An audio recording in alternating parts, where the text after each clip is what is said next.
अस्सलाम वालेकुम नाजरीन, मैं हूं मोहम्मद अब्दुल हकीम। 7H न्यूज़ में आपका इस्तकबाल है। 7 तारीख को एसआर नगर पुलिस स्टेशन हुदूद में जो इक़दाम क़त्ल का वाक़या पेश आया था, जिस पर एसआर नगर पुलिस ने आखिरकार इन हमलावरों को कर लिया है गिरफ्तार, जिनके नाम सैयद फारूक अली, सैयद मोहसिन अली, सैयद मोहम्मद अली, जाकिरा बेगम और ज़ेबा फातिमा है।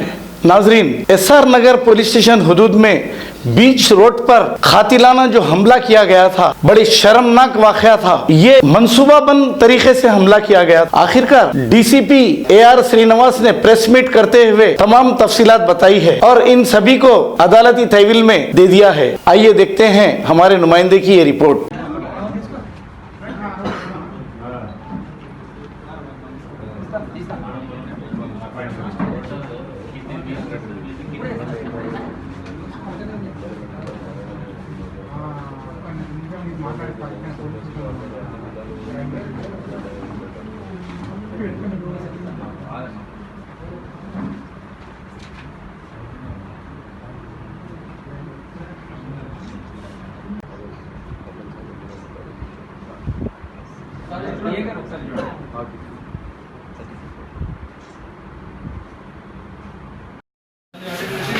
सात तारीख एसआर नगर में जो FIR इशू हुआ 307 के तहत, उसमें ज़ैनब फातिमा और इम्तियाज़ ये दो लोग शादी करके संगारेड्डी से यहाँ आने के बाद थोड़ा काउंसलिंग, उससे पहले के दिन काउंसलिंग देके फिर इनके पेरेंट्स के हवाले कर दिया उनको, लड़की को। उसके बाद में अगले दिन जो 7 तारीख को इधर 4 बजे लगभग वो लोग पूरे पुलिस स्टेशन आके अपने खुद पूरा केस राज़ी होके यहाँ से अपने लड़की को फिर संगारेड्डी वो हस्बैंड के इम्तियाज़ के साथ भिजाने की पूरा बंदोबस्त होने के बाद यहाँ से वो लोग सूमो में निकले। उसके बाद में ये लड़की का जो भाई है, बड़ा भाई फारूक अली, वो और 2 लोगों को हायर करके रब्बानी और दूसरा शकील, ये तीनों लोग ऑटो में आगे से जाके फिर उसको सूमो को रोक के उतर के उसमें से ये इम्तियाज़ पे हमला करे।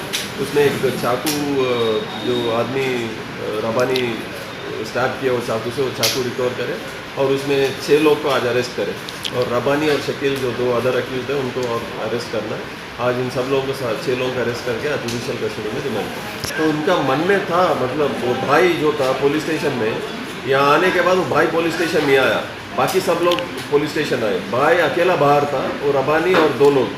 तो इनको मतलब ये जितने भी 6 लोग थे इनको भी मतलब कुछ आइडिया था, लेकिन डायरेक्ट अटैक इसमें कई लोग डायरेक्ट अटैक किया, कई लोग इसमें मतलब सपोर्ट करे ये इंसिडेंट को, पर लेकिन जो डायरेक्ट पार्टिसिपेट करे वो फारूक अली, रब्बानी और शकील, ये तीनों लोग करे। ये जितने पीछे गए ये लोग, ये गाड़ी के सुमो के पीछे इसके रिश्तेदार जो बच्चे के रिश्तेदार हैं, वो लोग जब अटैक हो रहा था ये साथ में थे, तो इसके वजह से ये सब जिम्मेदार है।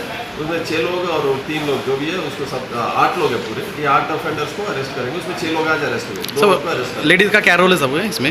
लेडीज सपोर्ट कर रहे हैं, जो जब मार रहे तो रोकना था, ये पहले प्लानिंग में इनका हाथ है, फिर बाद में जब अटैक हो रहा था कोई रोके नहीं, अलग अलग तरीके से जितने भी वो बच्चे के रिश्तेदार थे सबको मारने लगे और इसको बचाने के बगैर इसको भी सपोर्ट करे, मारने की धमकी दी और मारे सब। तो क्या होना लेडी बच्चे को, लड़के को क्या होना लेडीज है? मदर इन लॉ है ना, अभी जब शादी होने के बाद क्या होती है मदर इन लॉ, पहले से रिश्तेदार है। वो बड़ा दामाद जो है ये औरत का, ये जो औरत जो पार्टिसिपेट करी मोहसिन अली और उनके बीवी, उनका बड़ा दामाद जो है उसका रिश्तेदार है ये इम्तियाज। अब A1 टाउनशिप शमशाबाद और मोइनाबाद के बाद एक और शानदार प्रोजेक्ट लाए हैं नियर जहांगीर पीर दरगाह कोतूर, जो कि बैंगलोर हाईवे से 6 किलोमीटर जॉनसन एंड जॉनसन और नाटको फार्मा जैसी मल्टीनेशनल कंपनीज के करीब, जहां घर बनाकर रह सकते हैं, जो है बिल्कुल बिल्कुल बिल्कुल आबादी से लगा हुआ। Drainage, electricity, footpath, BT road, government hospital और बस स्टॉप जैसी तमाम सहूलियत दस्तयाब। 4,20,000 में 100 गज का प्लॉट। A1 टाउनशिप में आपका ये छोटा सा इन्वेस्टमेंट आपका और आपके बच्चों का मुस्तकबिल बदल सकता है। Address pillar number 235 opposite fisheries department, Rajendra Nagar, Hyderabad. 9666 1। अब करेंगे आपको अपडेट, तो लाइक कीजिए, शेयर कीजिए, चर्चा करना ना भूले। चैनल न्यूज़ आपकी आवाज़।